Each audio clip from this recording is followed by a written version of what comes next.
Welcome to the Market Mindset. We are the hub for news, results, and CEO interviews focusing the junior commodities sector. We provide market analysis and perspective that will help position you for solid returns.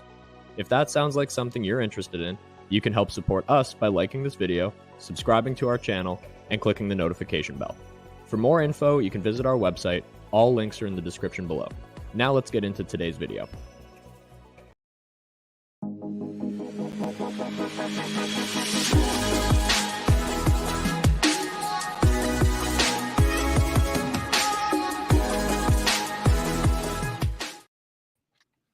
Happy Friday, everyone.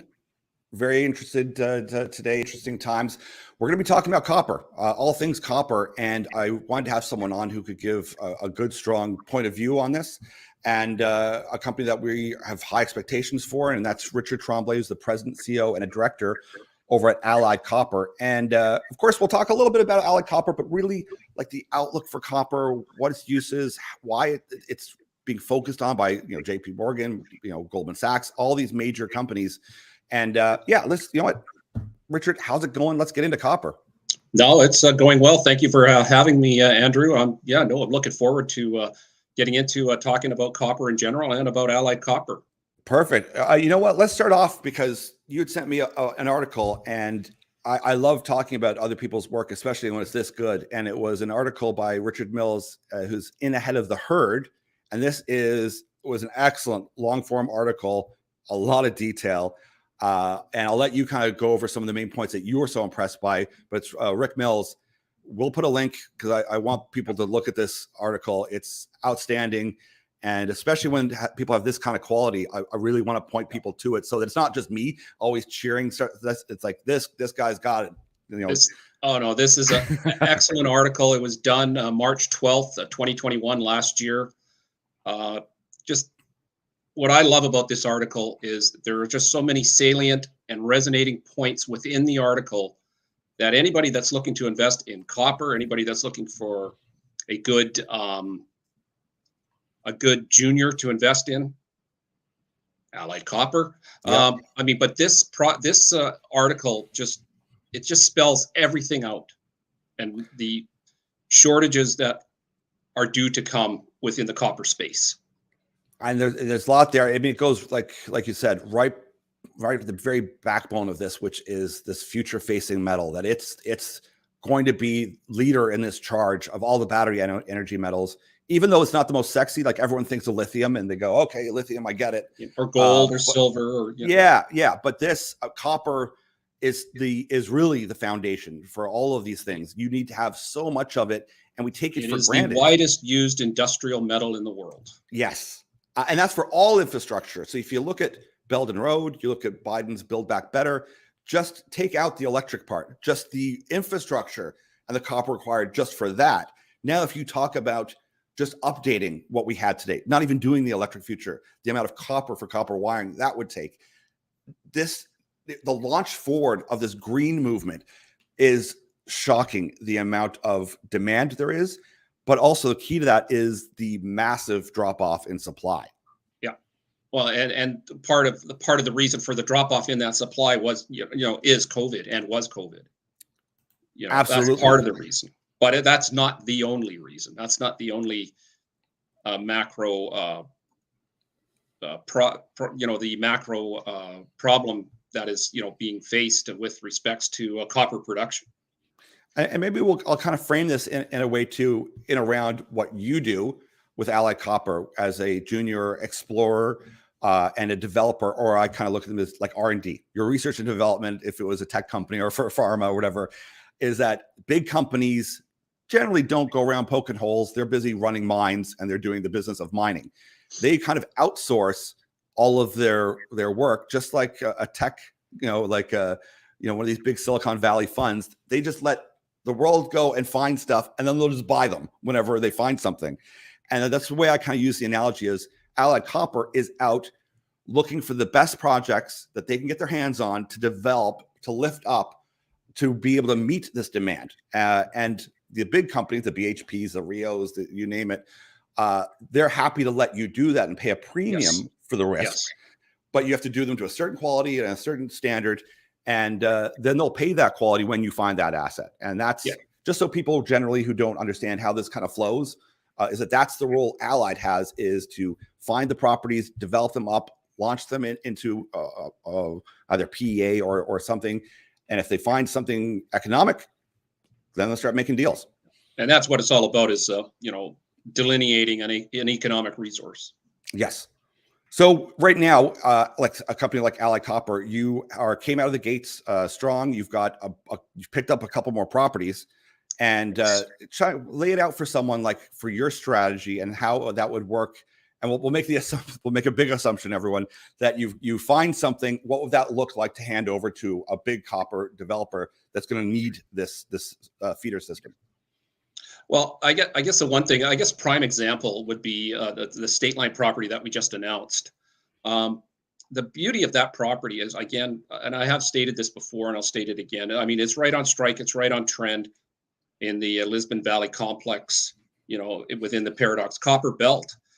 And we are approximately, 5 miles, 8 kilometers south of the operating and copper producing Lisbon Valley mine.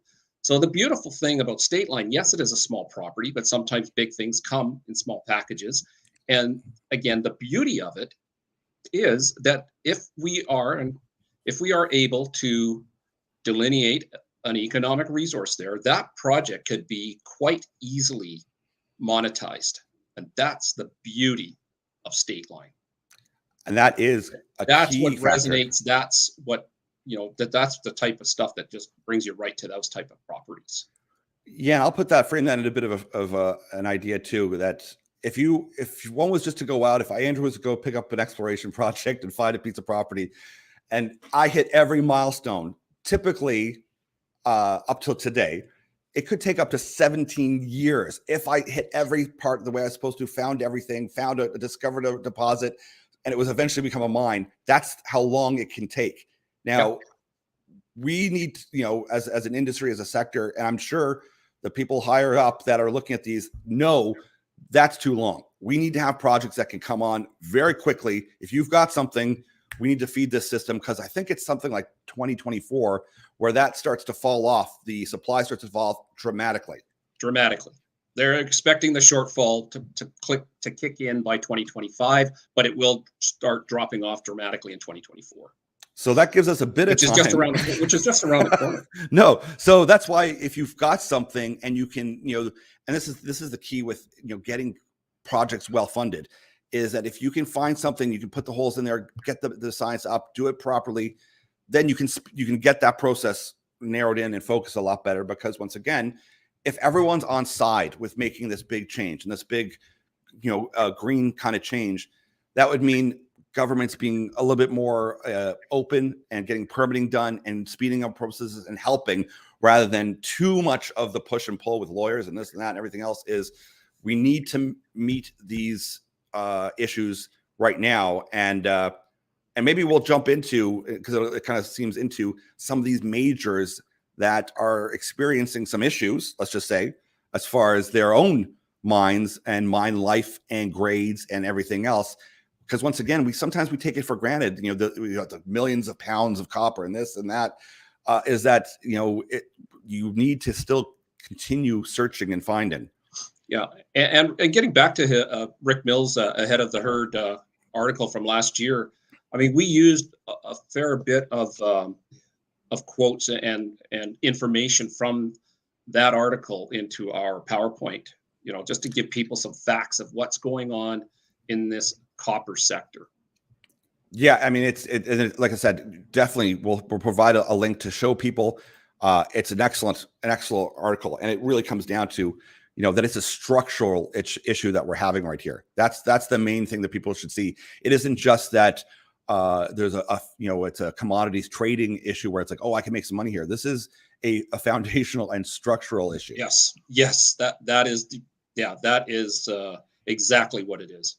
And I've talked about it a few times, because Goldman Sachs kind of makes it, they say copper is the new oil. So I liken a lot of things to like the Roaring '20s and the Great Depression and the oil and gas industry. That kind of blossomed, and energy went through the roof. And if you were involved in that, you wouldn't have had a bad time during the Depression. but 90% of people had a horrible time. Yep. And I kind of liken that, that's similar. It's not the same. Is that if you're involved in these areas that are providing feeder systems towards energy, and there's no doubt, I don't think anyone's going to argue that we're not making this push to change energy, then what do you think it is? If you don't know it's copper, then you read this article. No, exactly.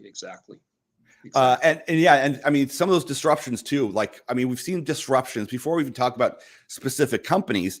There's been some disruptions as far as Chile and Peru as well, just as overall thematic government issues where, there's threats sometimes that will be nationalized. Will we do this? Will we do that? These things come up in countries all the time, which you prepare for, but it's hard to prepare for those types of things. Those can be overwhelming issues that come up, but that is part of the narrative we're facing today as well. I guess the prime example, getting into starting with the bigger players in the industry and with the bigger mines. I mean, all you do is look at BHP's Escondida project, and that pretty well sums things up right there. Yeah, so we'll bring up that the website from BHP. I mean, they're going from an open pit operation to an underground operation, and their grades are declining, and that's again foundational. Yes, and that's structural, if you will, in some respects, but it's more foundational. And what's interesting about that too, the thing about that, and Andrew, the one more thing to add about that, but with Escondida, is that's not considered new production. Yes, that's a key there. That's not new. Like even if they get that done, it isn't new added on. No. And on top of that is that open pit mining is a lot cheaper. It's not as heavy, cost, labor intensive. Now you're dealing with going down deeper, going underground, and not as attractive grades. It should be the opposite way around. You're chasing after brilliant veins, or you've got a system safe with gold, like huge high grade that you're going to go burrow down and go grit because it's worth it. This is, oh my goodness, we're going to have to go after this maybe. And we're not going to, the companies aren't making the same profit margins anymore. Yeah, they're projecting 2022 to get, they're not even at full production right now. They're projecting 2022 to get back into full production this year. Yes. So, but again, it's not considered new production. Yeah. So there's a few things I saw like Fitch, which is a great analyst type of research place. They put out reports all the time, and they were kind of forecasting that about right now, the renewable sector only accounts for about 7.9% of total copper demand, but by 2030, that's going to increase substantially. So if you think that it's only 7.9 right now, that's going to explode. Yes.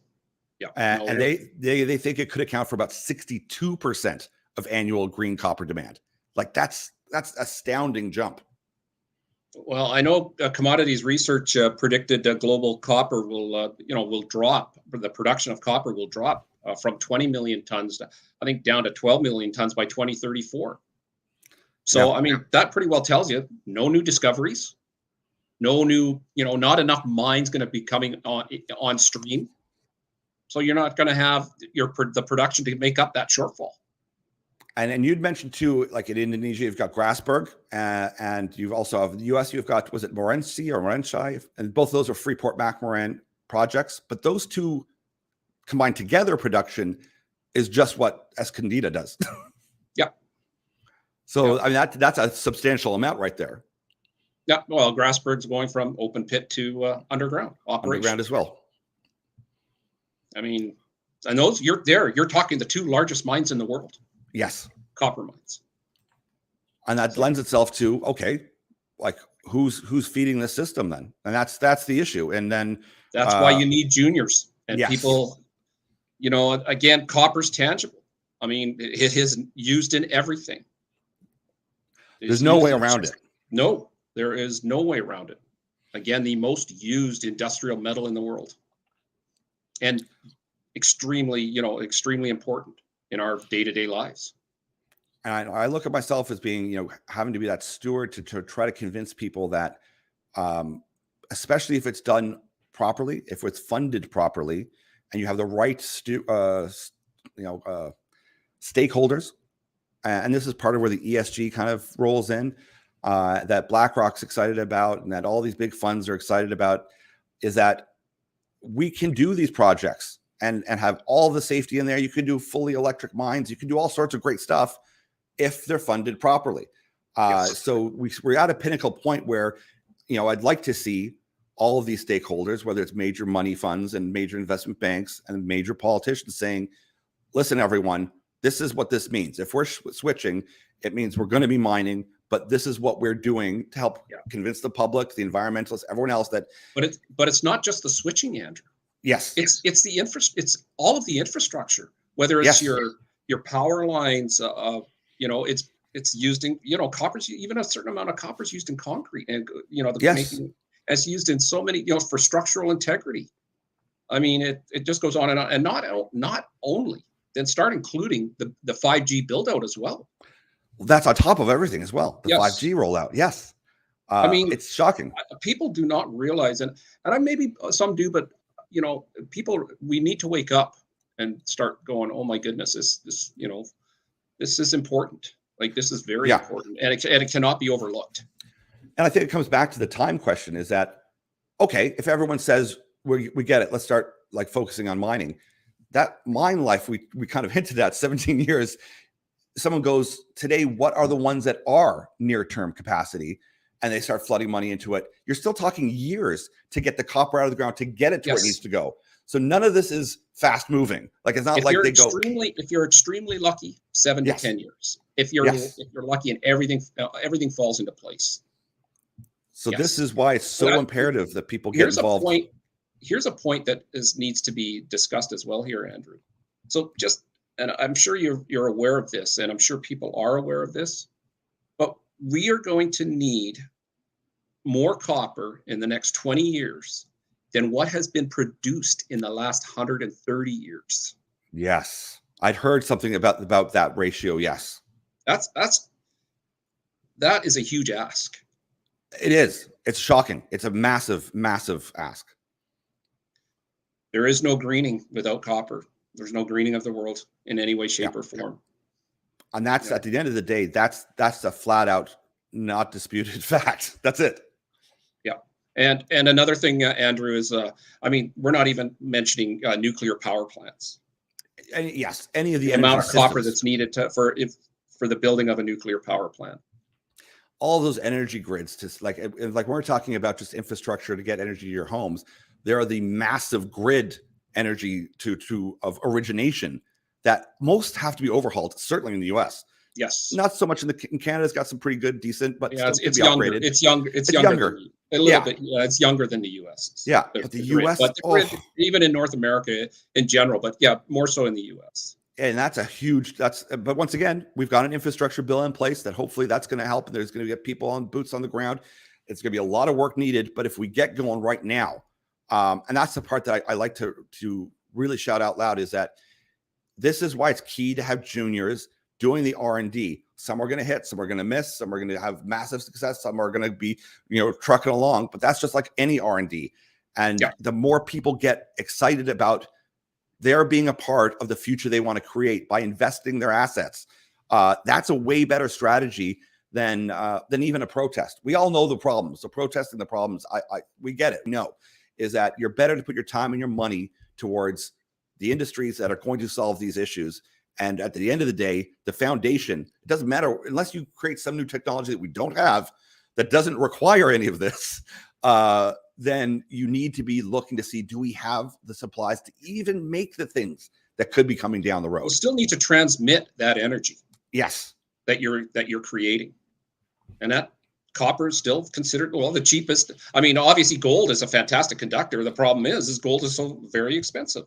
Yes, very expensive. And I mean, copper, if one is looking just at commodities, has had an incredible run. If you look at the charts, it's clear that even when Goldman says they've never seen anything like this with the supply demand. What are we in, stage 1, stage 2, maybe? Yes.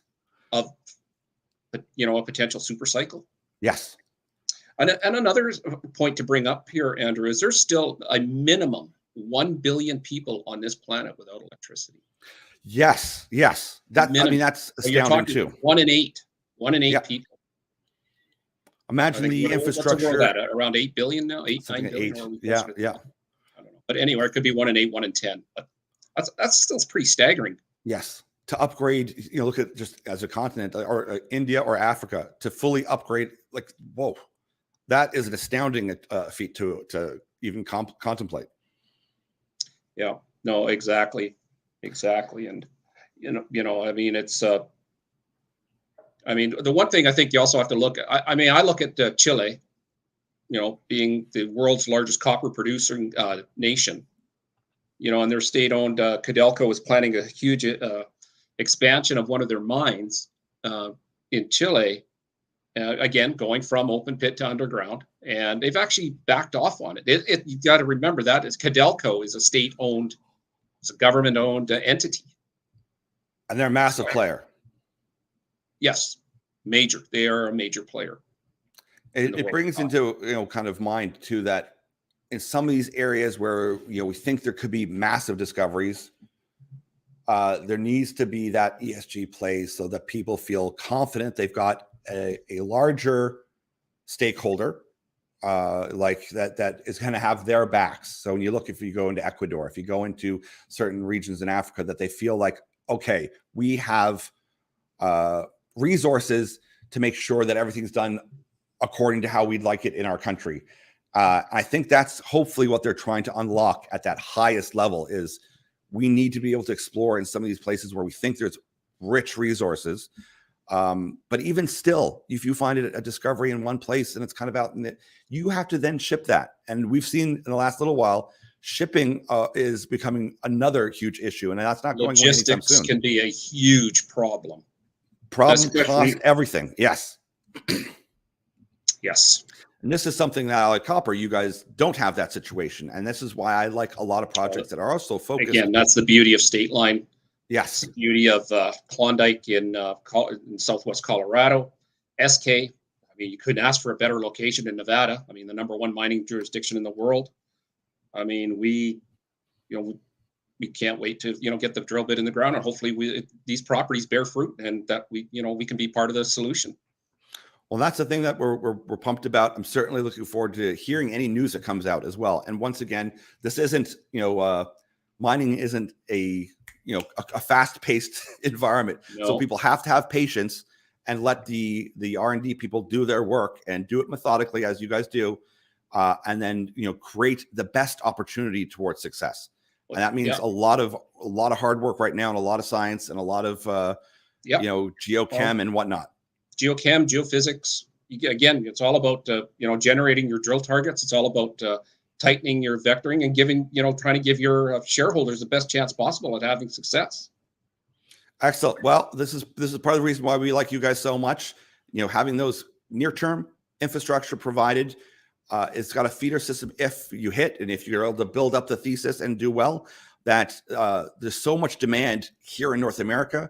But also, yes. I mean, there's lots of projects all around, and then that's for an investor. Another thing not to be overlooked. I mean, if we have success and we have discovery and we are able to build out delineate an economic resource, I mean, that copper is within the borders of the United States of America.